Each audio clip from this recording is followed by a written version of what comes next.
Assalamu alaikum wa rahmatullah. Après avoir abordé la vie du grand imam Abu Hanifa, puis la vie du grand imam Malik, et ensuite celle du grand imam Ash-Shafi'i, nous allons nous plonger dans la vie du grand imam Ahmad ibn Hanbal.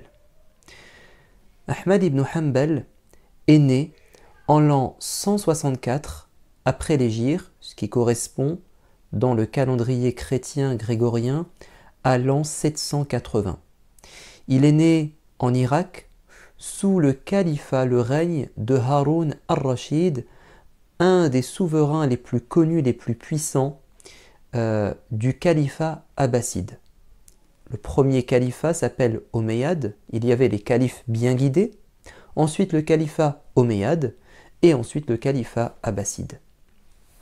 Il appartient à une tribu qui est très connue, qui est arabe, qui s'appelle la tribu de Shayban.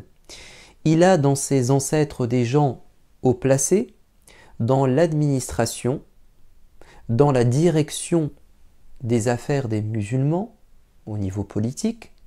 Vous avez son grand-père qui s'appelle Hanbal. Alors il n'est pas le fils de Hanbal, il est le petit-fils de Hanbal. Mais son grand-père était tellement connu, réputé, qu'on l'appelle Ahmed, le fils de Hanbal. En fait, son père s'appelle Muhammad. Hanbal était un homme qui avait participé à la chute du califat omeyyade, qui a été remplacé par le califat abbasside. Son père était un commandant, un général dans l'armée abbasside, et il va épouser celle qui deviendra la mère de Ahmad ibn Hanbal, Safiya, sa maman. Mais, alors Safiya était une femme aussi de grande famille, son père était un notable d'une tribu arabe connue pour son hospitalité. À l'âge de 30 ans, le père de Ahmad ibn Hanbal tombe martyr dans une bataille. Le petit enfant est donc orphelin, mais sa mère va réussir, avec l'aide de Dieu, à s'occuper seule et de manière irréprochable de son fils, son unique fils. Elle va lui donner beaucoup d'attention, d'amour, de tendresse, et un lien très fort va se tisser entre l'enfant et sa mère. À tel point que elle disait à son fils, lorsqu'il se réveillait le matin très tôt, avant la prière de l'aube, de l'Fajr, pour aller étudier, elle lui disait « S'il te plaît, reste encore un peu avec moi, je n'ai pas encore entendu l'appel à la prière du Fajr. Attends encore, parce que les cours ne commençaient qu'après la prière. » Et Ahmad ibn Hanbal restait auprès de sa mère, et c'était quelqu'un qui ne voulait absolument pas se mettre en froid avec elle, qu'il y ait de disputes avec sa mère, qu'il la mette en colère.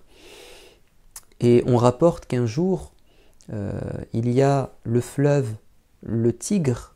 Alors il y a deux fleuves en Irak, le Tigre, l'Euphrate, donc le fleuve, le Tigre, a débordé, ce qui fait que les routes étaient presque inaccessibles, en tout cas boueuses et parfois dangereuses. Et Ahmad ibn Hanbal a voulu se rendre à son cours à la mosquée, malgré l'état des routes, et sa maman va lui demander « S'il te plaît, reste, j'ai peur pour toi », alors qu'il avait plus de 20 ans. Et Ahmad ibn Hanbal, pour ne pas la contrarier, va rester auprès de sa mère. Ahmad ibn Hanbal va se marier avec deux femmes. La première s'appelle Aïcha. Il aura un enfant, un de ceux qui sont les plus connus, qui s'appelle Salih.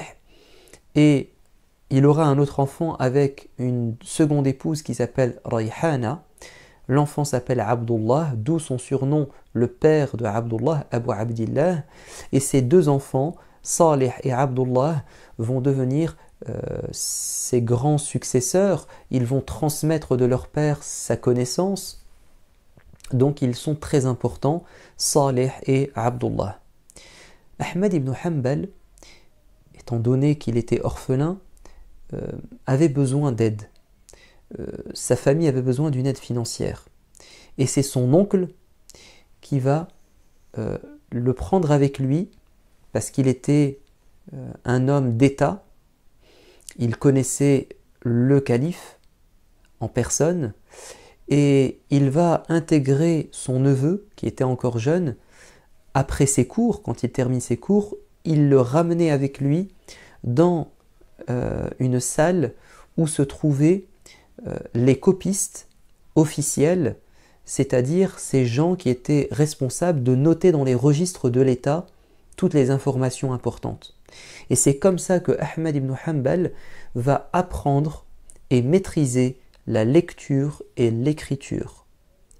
Il va se perfectionner dans ces deux compétences. Tant et si bien que Ahmad ibn Hanbal va avoir des petits jobs où on lui demande, les femmes, les épouses des soldats partis en voyage, lui demandent de lire les lettres de leur mari, les correspondances entre elles et leur mari. Donc il lisait aux femmes ce qui était écrit et il écrivait aussi ce que ces femmes voulaient envoyer à leur mari. Et il était payé pour ça.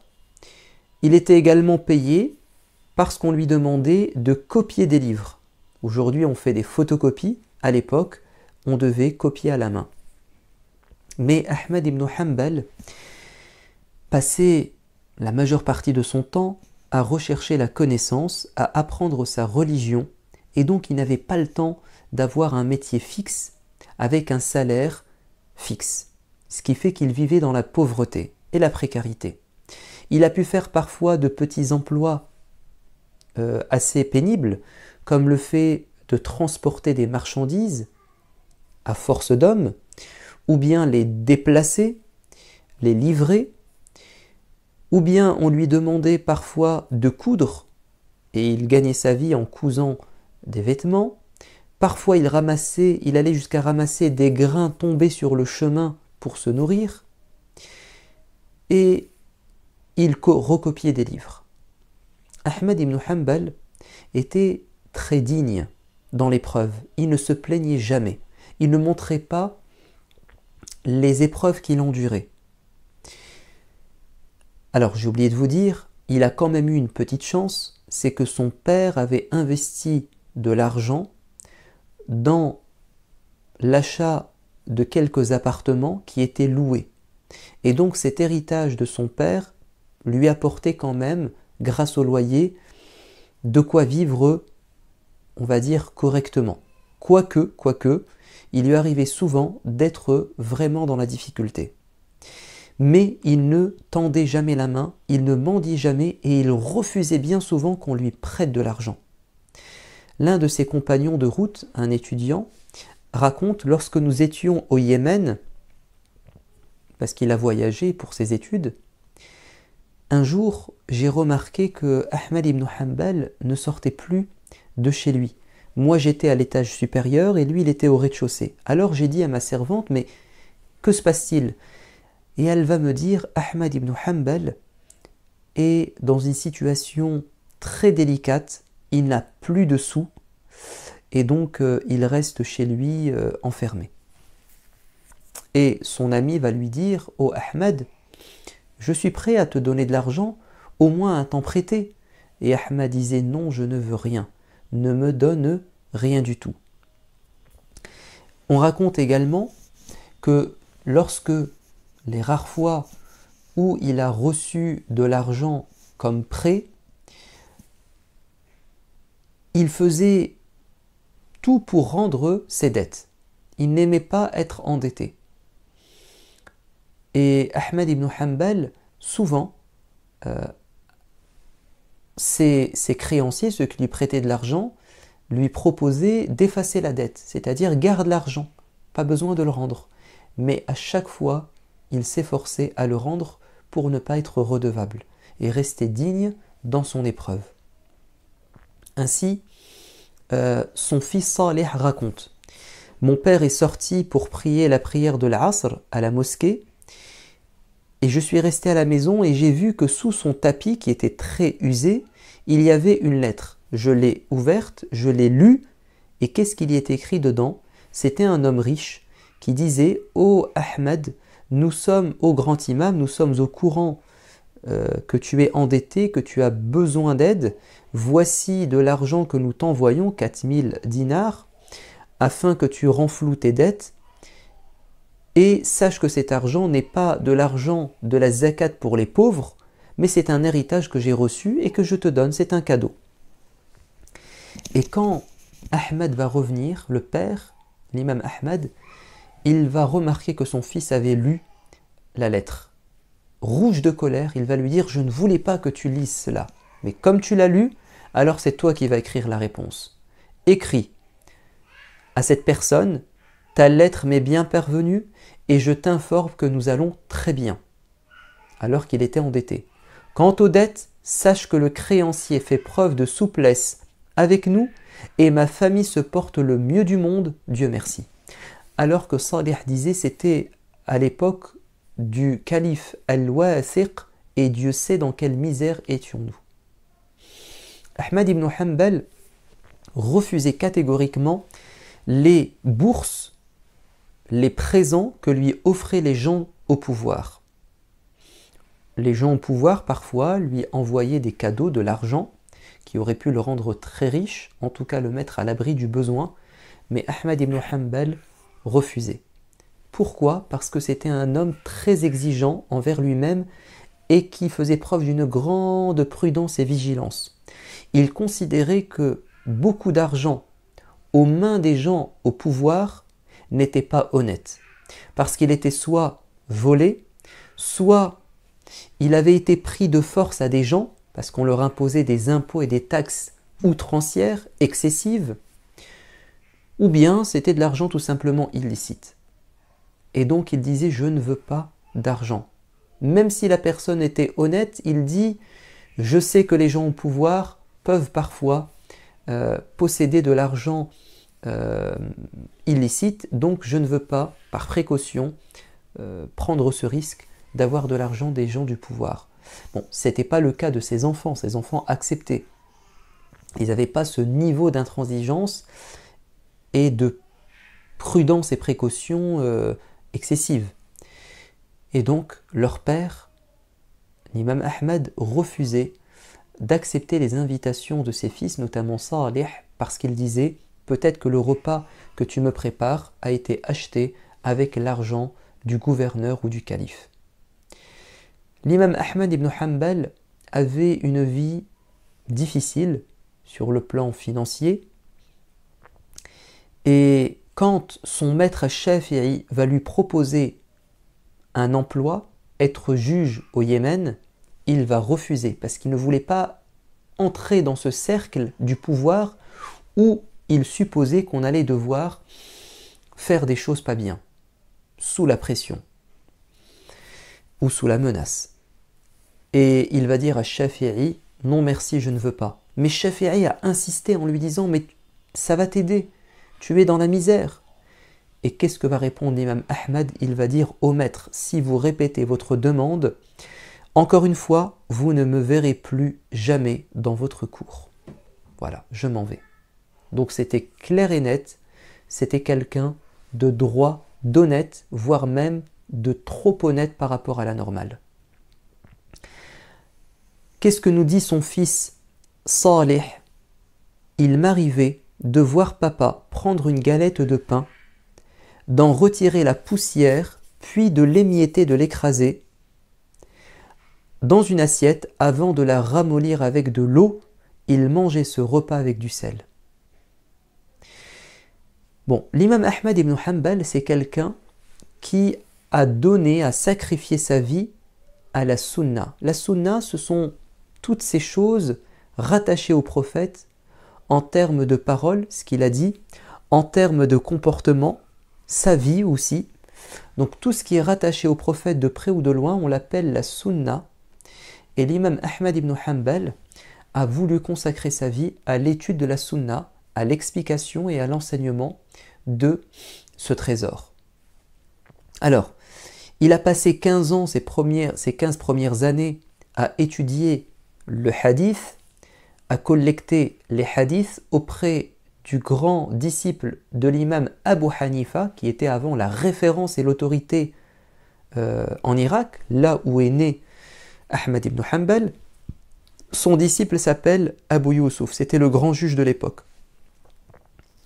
Il a également passé 4 ans auprès du maître qui l'a le plus influencé et le mieux formé, c'est Hushaym. Et donc à l'âge de 20 ans à peu près, après avoir collecté les hadiths auprès des 2 grandes références, Abu Yusuf et Hushaym, il va prendre la décision de quitter l'Irak pour rechercher les paroles du prophète auprès des savants étrangers à son pays.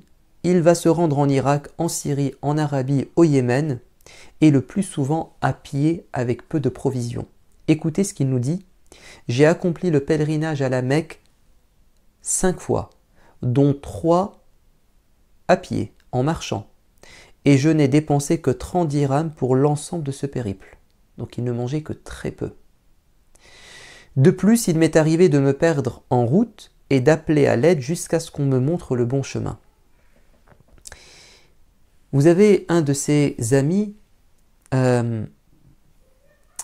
qui nous raconte au temps où nous étions à la Mecque, installés chez Soufiane ibn Uyayna, la référence dans le hadith, Ahmad ibn Hanbal s'est absenté plusieurs jours. Ce n'était pas son habitude. Il était ponctuel et régulier. Mais là, on s'est inquiété. Alors on est parti frapper à sa porte et il nous a répondu derrière la porte en disant « Tout va bien, mais pourquoi tu ne viens pas au cours ?»« Parce qu'on m'a volé mes vêtements. Je ne peux pas sortir. » Ben, nous allons t'acheter des vêtements. Voyons, Ahmad, dis-le nous. Non, non, je ne veux pas. Ils ont insisté et lui refuse sans négociation possible. Jusqu'à ce que l'un d'entre eux dise « Très bien, est-ce que tu acceptes de nous copier un livre et on te paie pour que tu puisses acheter tes vêtements ?» Et là, Ahmad ibn Hanbal accepte. L'imam Ahmad ibn Hanbal va tellement se spécialiser dans le hadith qu'il va rapporter dans son ouvrage phare, son ouvrage monumental qui fait sa notoriété, Al-Musnad, il va rapporter 26 363 paroles attribuées au prophète alayhi salatu wassalam, ou descriptions du prophète, ou bref, des choses qui sont en lien avec le prophète de l'islam. Il était tellement compétent qu'il attirait beaucoup de monde, et c'est à l'âge de 40 ans qu'il va décider d'enseigner. Donc pendant 40 ans, c'était de la recherche, de l'étude. Il était un étudiant, et à l'âge de 40 ans, alors qu'il avait bien le niveau avant, il va commencer à enseigner. Et les gens vont venir du monde entier pour bénéficier de son savoir. L'un de ses étudiants qui avait passé 12 ans auprès de lui raconte « Je suis allé le voir chez lui un soir après avoir été son disciple pendant 12 ans. Je l'ai alors trouvé en train de lire le Musnad, son livre de hadith, à ses enfants. Je n'ai rien écrit de ce qu'il dictait, parce qu'en fait il avait appris tout ça. J'étais venu chez lui juste pour m'inspirer de son état spirituel et apprendre de son comportement. » Donc c'était quelqu'un qui était extrêmement pieux, admirable dans sa piété. Alors l'imam Ahmad ibn Hanbal, s'il s'est spécialisé dans le hadith, ça ne signifie pas qu'il n'était pas capable de donner des avis sur la pratique de la religion, sur l'explication du Coran, sur beaucoup de choses en lien avec la religion. En fait, il était bon partout. Mais c'est un choix personnel que de se consacrer à l'explication, à l'enseignement du hadith et à l'authentification des hadiths. Mais il a pu donner des avis personnels dans la religion au point où nous avons une école qui va se créer, des disciples qui vont transmettre sa compréhension de la religion, qu'on appelle les Hanbalites, c'est-à-dire ceux qui se réfèrent à l'imam Ahmad ibn Hanbal dans leur approche de la religion. Nous avons encore beaucoup de choses à apprendre de lui et à découvrir de sa vie. Je vous dis à une prochaine fois. Wassalamu alaikum wa rahmatullah.